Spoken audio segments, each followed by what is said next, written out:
Hey, this is Elizabeth Oliva, and I've got a great topic for you guys today. This is straight from our Ambitious Women's Conference that we had last weekend.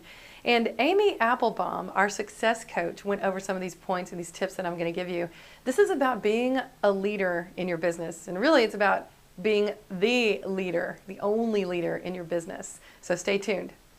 So, are you the leader in your home business right now? Are you the only one doing everything? Well, that's a trap that a lot of us fall into, and I did too when I first began because I was a self-employed traditional business entrepreneur. So I was doing it all. I wore every hat, I did everything. If I didn't do it, it didn't get done, right? And that's sometimes the mentality that we come into this kind of business with. So I want you to be aware of the pitfalls and why you need to not do that and what you can do to help yourself. So if you're the self-made entrepreneur, listen up. So number one, stop nurturing and enabling your people. This is where, you're trying to do everything for them because sometimes it's faster, easier for you to do it. Don't do that. You are looking for people who want to step up and lead their own business inside of your business. If you catch yourself going, oh, I'll just take care of that because I can do it faster because they don't know how to find it.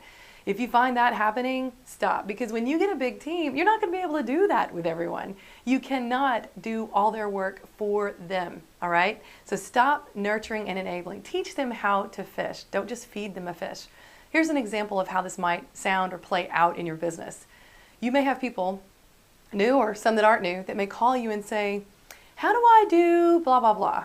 And it's a support question for your support team at corporate. There's a 1-800 number for that, and there's a whole team of people ready and willing to answer those kinds of questions. So when you get that from someone, just say, that's a great question. When you call support and you find out the answer, give me a call back or text me and let me know what you find out.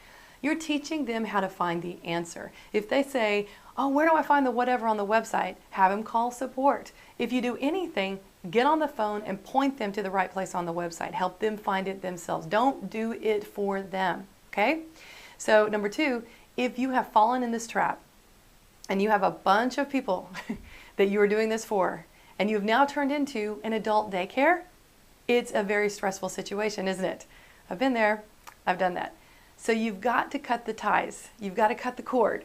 And this is the way you do that. You can simply call them up, or when you see them the next time, say, listen, I need to apologize. I actually have done you a huge disservice by doing things for you in your business. I'm not teaching you how to be a leader. I'm just doing it for you. And it's very unduplicatable, and that's not what we want. So from now on, I'm going to teach you how to be a leader. I'm not going to do it for you. I'm going to show you how you can do it for yourself. Because when you find out how, you can then teach it also. So you're teaching to teach. Very key point in our type of business. So just call them up or see them and tell them that. And then from that point on, just let them do it themselves. Help them, show them, point them to the right information, but let them step up.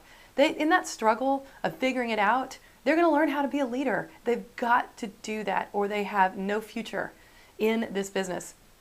Also, stop micromanaging.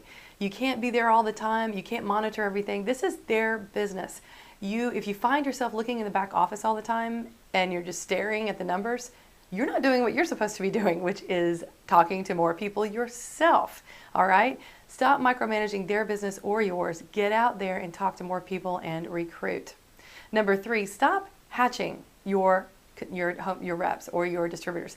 What I mean by that is I have heard a lot of leaders that say, I call my people every single day. Every single day, I'm calling to ask them, who do you have for me to talk to? Who do you have for me to talk to?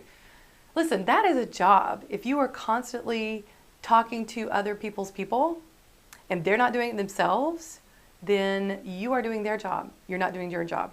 And you're not going to grow that way. You're going to reach a level that you can't get beyond because you're one person. This is supposed to duplicate. Stop hatching. And if you're hounding them, calling them all the time and saying, who do you have for me to talk to? Who is it? Who is it? They may actually, number one, not answer your phone call anymore, and two, completely drop out of the business. I have heard of people who've called me up and said, man, they wouldn't leave me alone. And I just decided I didn't need that with all the other stress I have in my life. Okay. So you've got to realize where somebody is as far as how serious they are with their business. You want them calling you. And in fact, set that expectation. You're going to expect to hear from them if they want to build their business right now. If you're not hearing from them, then maybe it's a different season of life for them, and maybe they just want to put it on the back burner. If that's the case, don't put all your eggs in one basket and don't think that's the only person that you need to talk to. You go find some new people. And in fact, leads to my last point, do go find leaders.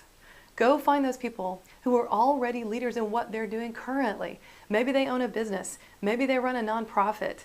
Maybe they're head of the PTA, but they're used to doing something. They're doers.